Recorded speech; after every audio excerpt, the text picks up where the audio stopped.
guided missile has revolutionized the modern battlefield. This video ordnance program examines the impact of missiles on warfare, on land, sea, and in the air.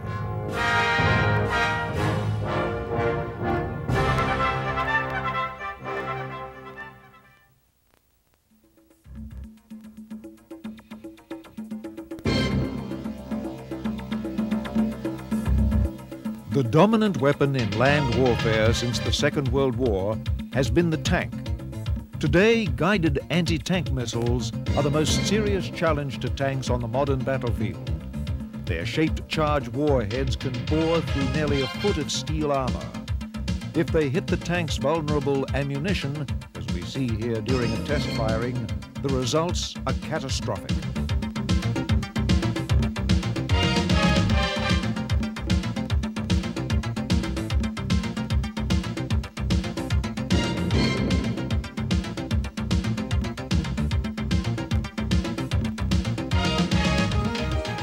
Most contemporary anti-tank missiles use wire guidance.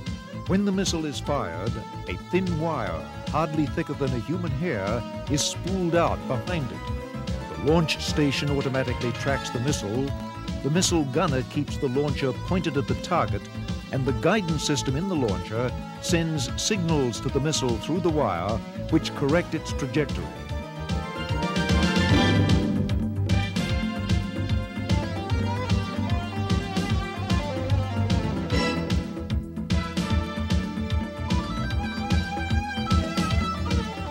Anti-tank missiles come in different sizes, tailored to different missions. Medium anti-tank missiles are designed for the infantry. They must be easily portable. A good example is the American Dragon anti-tank missile, which can be carried by a single infantryman. In Europe, the Euro missile Milan is the preferred anti-tank weapon for infantry. It uses a two-man crew and has an effective range of 2 kilometers.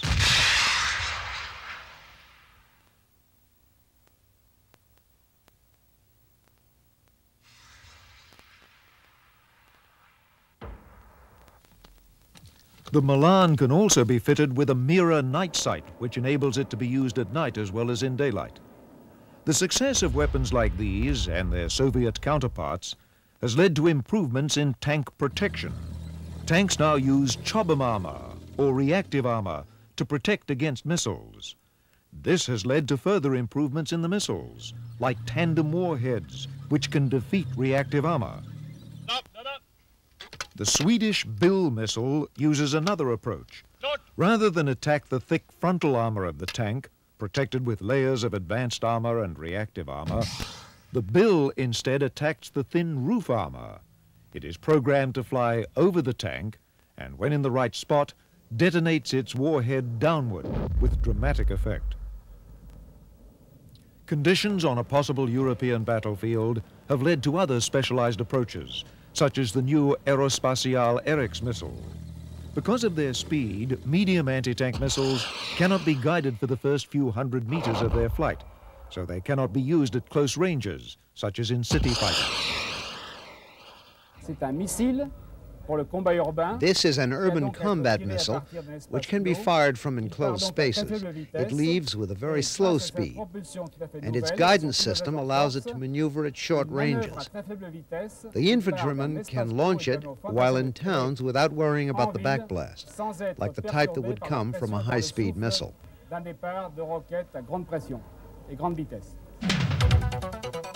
Work is now underway in Europe and America on a new generation of medium anti-tank missiles. In the United States, the new program is codenamed Orzen, and in Europe, the program is called Trigat. The Euro Missile Consortium is developing the Trigat, and one of their senior officials describes their objectives. In our design of a third-generation medium-range missile, we sought a technical and economic balance. A medium-range infantry anti-tank missile must be produced in large numbers and must also be kept at a cost compatible with the tight budgets towards the year 2000. We are leaning towards laser beam guidance, a tandem warhead to defeat the future tank threat, especially reactive armor. a launch mode for engagements at very short ranges, and a low-speed launch to permit firing from bunkers and basements for urban combat. Besides the portable medium-range missiles used by the infantry, there are also heavy, long-range anti-tank missiles. These missiles can hit with pinpoint accuracy at ranges over 3 miles. The best known of these is the American TOW missile. The TOW is mounted on armored vehicles and on helicopters. The combination of helicopter technology and guided missiles has created one of the tank's most deadly enemies, the attack helicopter.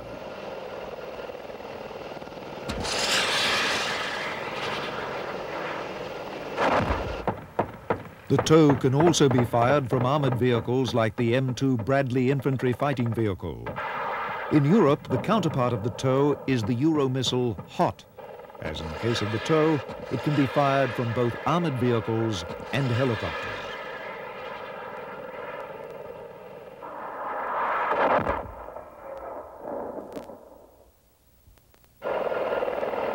The laser-guided Hellfire missile supplements wire-guided anti-tank missiles like the TOW.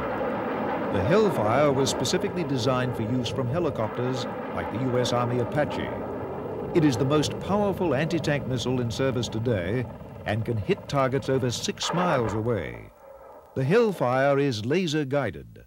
The Apache weapons operator aims a laser designator at the target, and the missile homes in on laser light reflecting off the target. Future generations of heavy anti-tank missiles will not need wire or laser guidance links, but will use advanced seekers which automatically home in on the target. Another unique guidance system being developed for anti-tank missiles is fiber optic guidance.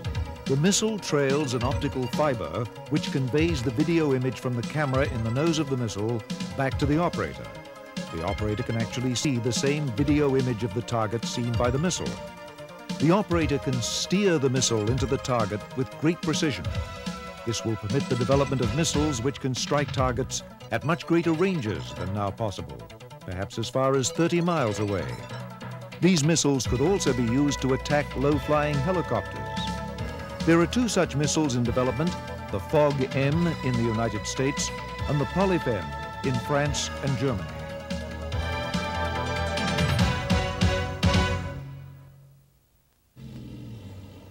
Another way to attack land targets is with ballistic missile artillery.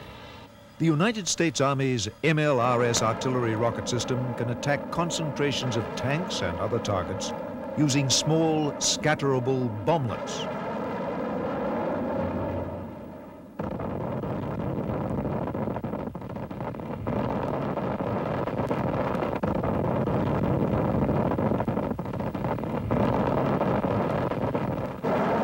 The new Army TACMS has greater range and a greater payload. Future versions of MLRS and TACMS will carry guided submunitions able to hunt out tanks with pinpoint accuracy.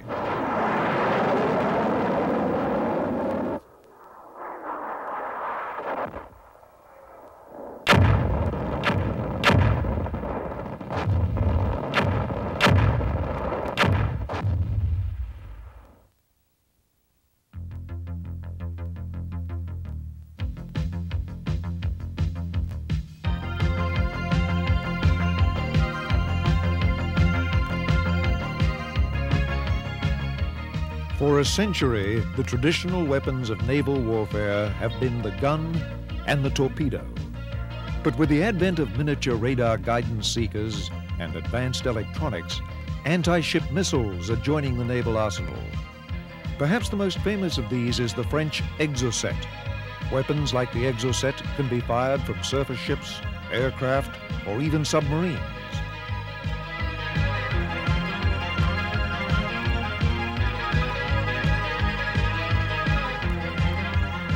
Its American counterpart is the Harpoon. This type of anti-ship missile contains a small radar in its nose. After launch, they are programmed to skim over the sea at very low altitude so that enemy ship radars cannot detect them. Their radar seekers identify the target and steer the missile for precise impact. The sophisticated guidance in the Harpoon permits a wide range of tactics. The missile can be programmed to fly over or around obstructions like small islands. They can also be programmed to fly a false heading, luring their intended victim into thinking that they are aimed at a different target. At the last moment, they change their course. Submarines have traditionally relied on torpedoes to attack surface warships, but now they can also fire anti-ship missiles from underwater. The main weapon to attack a surface ship is a torpedo. Increasingly now you're also seeing submarine-launched missiles, like the French Exocet, the American Harpoon. There are a variety of Russian missiles, SSN-7, SSN-3 to some extent, where the submarine can stand off at a greater distance and fire. Submarines can also fire specialized anti-submarine missiles like Sea Lance. Sea Lance is a rocket-propelled torpedo. It is launched like a missile and has the speed and range of a missile. But when near the target, it releases a torpedo into the water to seek out a hidden submarine. Anti-ship missiles can also be fired from a variety of launchers. The British Sea Skua, for example, is small enough to be carried by a small naval helicopter. The Franco-Italian Automat missile can be fired from a ship, but also from coastal defense launchers to protect harbors from enemy ships. The Soviet Navy is best known for its very large anti-ship missiles, which are nearly the size of a jet fighter. The massive tubes on the front of this Slava-class cruiser contain 4 SSN-12 Sandbox anti-ship missiles. They are intended to attack large surface warships like aircraft carriers. Future generations of anti-ship missiles are likely to be supersonic, making it far more difficult for a ship to evade them. An aerospatiale official describes such a missile, the new ANS. Its advantage resides essentially in the missile's capacity to avoid enemy defenses. It benefits from a high degree of stealth features, by an ability to defeat countermeasures, and finally, by supersonic speed. In fact, more than Mach 2.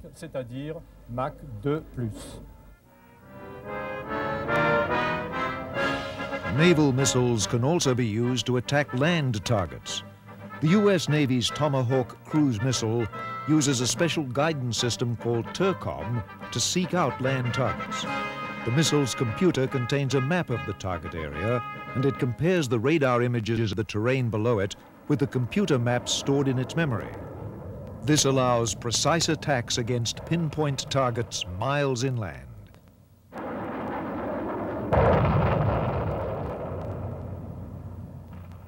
These targets can also be attacked with special submunition warheads, which scatter a large number of small bomblets over a wide target area.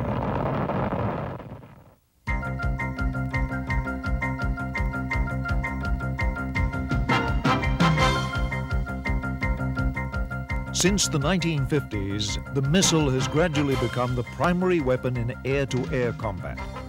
Undoubtedly, the most successful dogfighting missile in history has been the AIM-9 Sidewinder. The Sidewinder has an infrared seeker that homes in on the hot exhaust gas of an opponent's jet engine. The AIM-9 is tailored for close-range combat.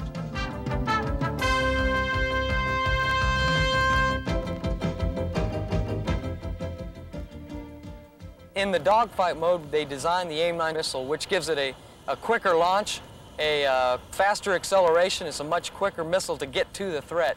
Therefore, in a shorter range dogfight arena, you want to have that missile which has the capability to get to them as fast as possible and kill the adversary quicker.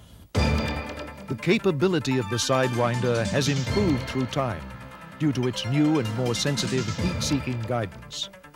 With early Sidewinders, the pilot had to maneuver onto the tail of an opponent, where the hot exhaust gas of the engine was most obvious. New versions of the Sidewinder, like the AIM-9M, are so sensitive that they can lock onto the heat generated along the forward edge of a fighter by air friction. early version of the Sidewinder was basically a stern aspect where you had to shoot from dead six at the target, almost straight and level. We've evolved now into the later types, later generations of missiles, the AIM-9 LM, and so on and so forth, that have a very good maneuvering capability. They have very good infrared discrimination. You can shoot at much different angles, up to and sometimes including almost head-on. If I were up against that kind of missile, I would sure handle my tactics a lot different than against an earlier generation AIM-9. Oh yeah, the advances in missiles have made a tremendous difference in air combat, no doubt. The other major method of missile guidance for dogfighting is radar guidance. The aircraft's radar illuminates the target and the missile homes in on reflections off the enemy aircraft. Radar signals travel much farther than infrared energy, so radar missiles can be used at much greater ranges than heat-seeking missiles like the Sidewinder. Often, fighters will carry heat-seeking missiles like the Sidewinder for close-range engagements, and radar-guided missiles like the AIM-7 Sparrow for long-range engagements.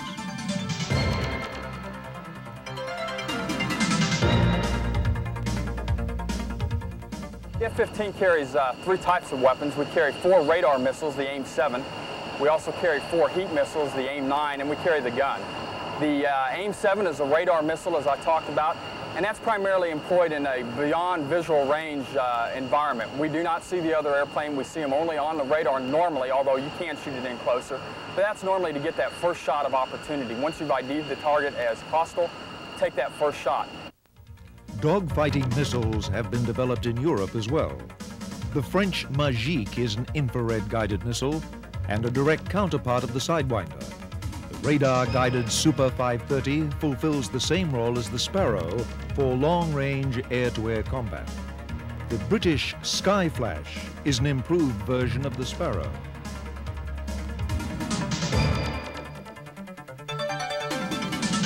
The most powerful air-to-air missile now in service is the U.S. Navy's Phoenix missile. The Phoenix has double the range of the Sparrow missile, over 125 miles.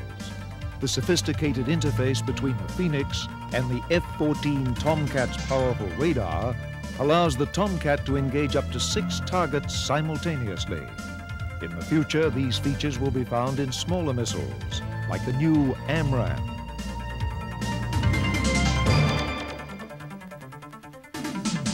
Missiles also extend the power of aircraft when attacking ground targets. The AGM-65 Maverick is fitted with a special imaging infrared seeker that can lock onto ground targets with pinpoint precision. After the seeker is locked on, there is no need for further guidance corrections from the pilot, as there was in older generations of air-to-surface missiles.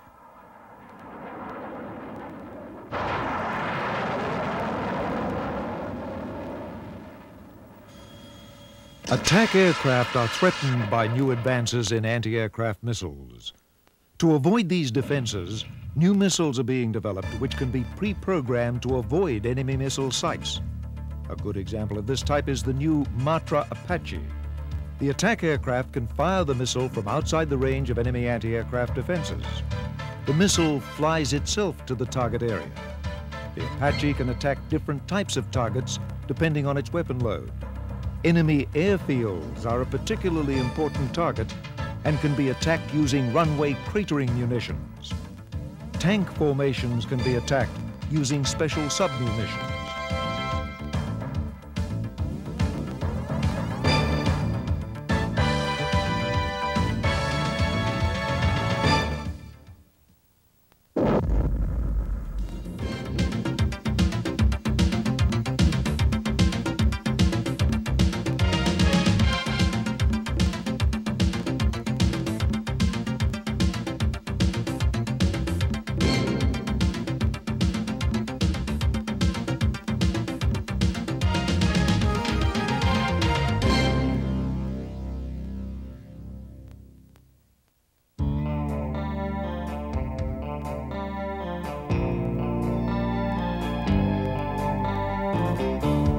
Missile-armed attack aircraft and combat helicopters pose an especially serious threat to ground forces. Not Surprisingly, armies have turned to missiles to defend themselves against the air threat.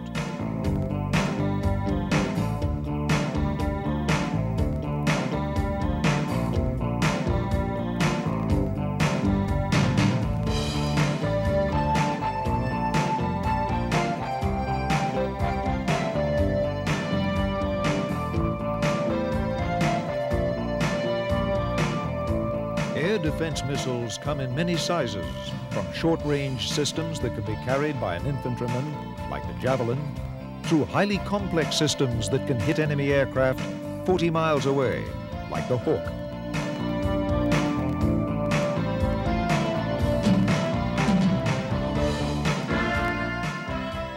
The first man-portable air defense missile was the U.S. Army's Red Eye, developed in the late 1950s. It has been replaced by the new Stinger missile. The Stinger uses a sensitive infrared seeker that picks up the heat given off by modern attack aircraft. It has a maximum range over 3 kilometers. The effectiveness of the Stinger was clearly demonstrated during the war in Afghanistan.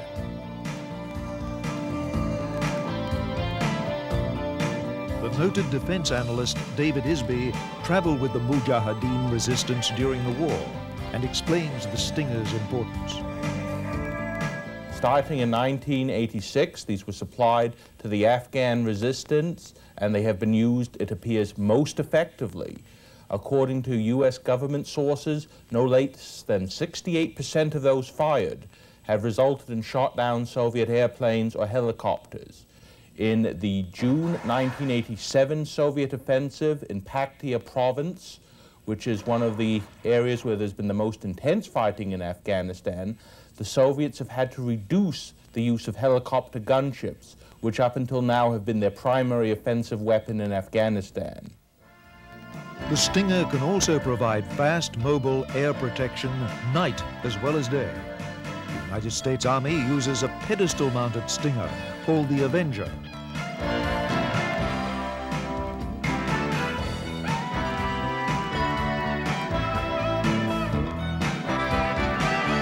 The French Army's new Mistral missile is similar and also uses infrared guidance.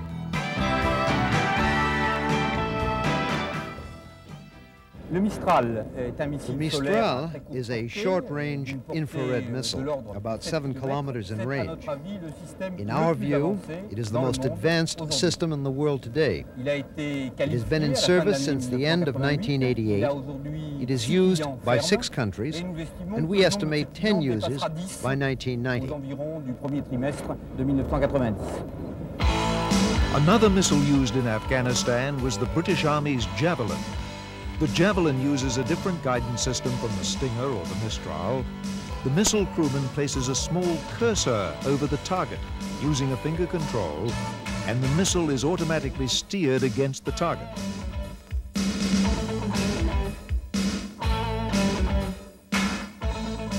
The British Army is currently developing an even more sophisticated successor to the Javelin called the Star Streak. A third approach in man-portable missile guidance is found in the Swedish RBS-70 missile. The RBS-70 operator directs an invisible laser beam against the enemy aircraft, and the missile rides along the beam into the target.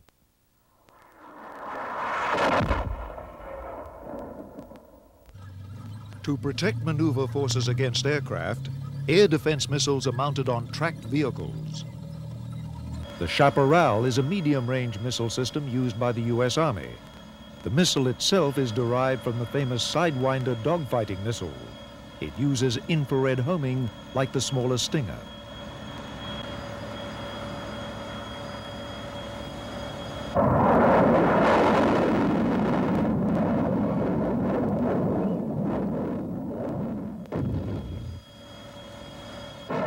The U.S. Army is now developing a successor, the ADATS, as part of its Forward Area Air Defense Program. The ADATS uses new laser guidance technology. Modern attack helicopters are now employing infrared flares to confuse heat-seeking missiles. As is apparent here, they do not confuse a laser-guided missile. European armies have favored radar-guided missiles. The Crotal is used for air-based protection, and it has been widely exported.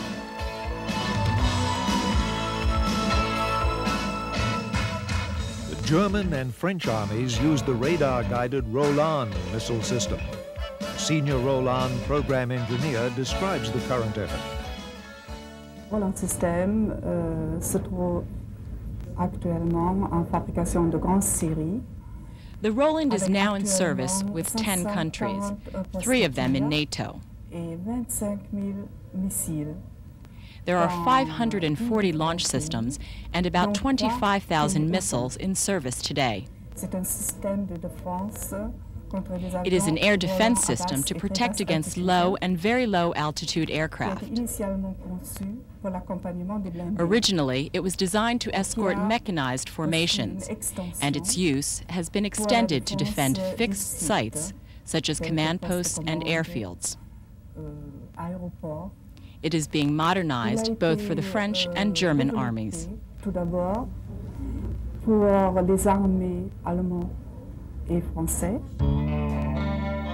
Air defense missiles for high-altitude protection are the most sophisticated variety of anti-aircraft missiles. The most widely used missile of this type is the Hawk, first developed for the United States Army in the 1950s. It has been continually upgraded, and the most advanced version is called the Hawk Phase 3. The Hawk system includes long-range surveillance radars to locate and identify enemy aircraft, and illumination radars, which are used to guide the missile to its target. Although the Hawk is designed primarily to intercept aircraft, as early as 1960 it demonstrated its capacity to engage even tactical ballistic missiles.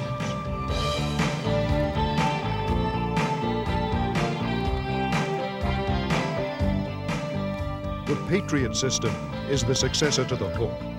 Patriot is the most effective high-altitude tactical air defense missile system in the world today. As missiles become more sophisticated, electronics form a greater and greater portion of the whole system. Patriot is centered around a phased array radar. Unlike conventional radars, which rotate while searching, the phased array radar steers its beams electronically. The Patriot's phased array radar can track up to 100 targets and control up to 5 missiles simultaneously, a considerable improvement over the older radar guidance systems.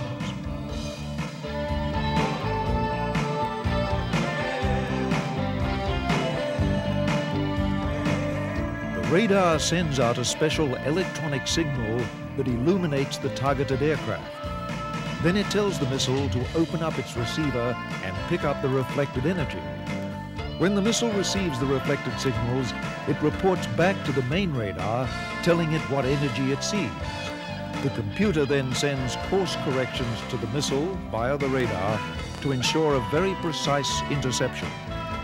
Although this track-by-a-missile guidance method is extremely complex, it makes it nearly impossible for an enemy aircraft to jam the missile guidance system using electronic warfare equipment.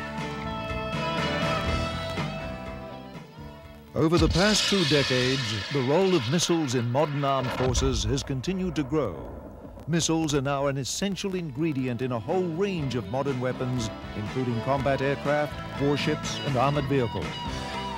High-tech missiles give today's soldiers the critical combat edge on the battlefield.